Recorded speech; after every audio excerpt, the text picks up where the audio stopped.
Siquijor ay isang magandang isla at probinsya na matatagpuan sa gitnang rehiyon ng Kabisayaan ng Pilipinas. Kilala ito sa kanyang malinis na dalampasigan, sariwang kagubatan at mistikong kahalagahan.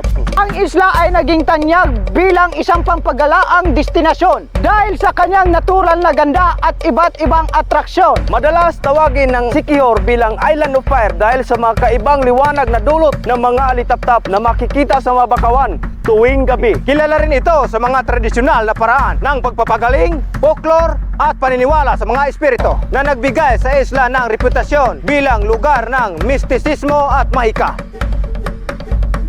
Ang mga bisita sa Siquijor ay pwede nilang masubukan ang iba't ibang mga aktibidad tulad ng paglibot sa mga dalampasigan, diving, snorkeling, pagligo sa mga talon at paglibot sa mga makasaysayang lugar. Ang magandang paligid at mga magiliw na lokal ay nagpapangyari sa isla na maging isang kasiyasiyang destinasyon para sa mga maglalakbay na naghahanap ng mapayapang karanasan at makasining na kultura.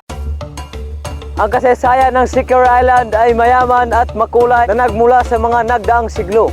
Sa panahon bago ang pagdating ng mga Kastilang mananakop, ang Siquijor ay matagal nang tinitirhan ng mga katutubong komunidad. Kaunti lamang ang impormasyon tungkol sa maagang kasaysayan ng isla. Subalit, pinaniniwalaan na ang mga katutubo ay mga animista na sumasamba sa mga tradisyonal na paniniwala at ritual. Ang Kastilang manlalakbay na si Miguel Lopez de Legazpi ay dumating sa Pilipinas noong ika-16 na siglo at ika-17 na siglo. Nakamit ng mga Kastila ang pagkontrol sa karamihan ng arkipelago kasama na ang Siquijor. Noong 1783, naging bahagi ng lalawigan ng Bohol ang Siquijor. Ang impluensya ng mga Kastila ay nagdala ng Kristyanismo sa isla at naging pangunahing relihiyon ang Katolisismo.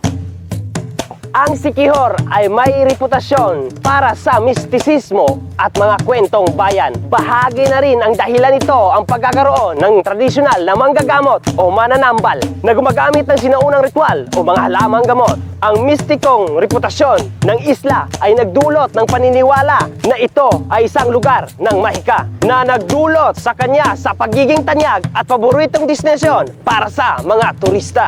Noong ika-19 at 20 siglo, ang Pilipinas ay napasailalim sa pamamahala ng mga Amerikano matapos ang digmaang Espanyol at Amerikano. Ang Siquijor ay naging bahagi ng lalawigan ng Negros Oriental sa ilalim ng administrasyon ng mga Amerikano.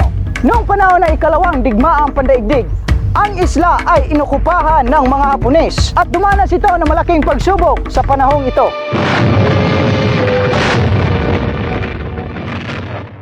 Ngayon, nananatili pa rin ang Siquijor bilang isang sikat na destinasyon ng mga turista na naghahanap ng kombinasyon ng natural na kagandahan, makasaysayang kahalagahan at kagitingan ng kanyang mga mistikong tradisyon. Ang mga magiliw na mga lokal, mapayapang paligid at mahalagang yamang kalikasan ay nagpapamalas ng isang natatangi at nakakaaliw na lugar na pwede niyong tukasin.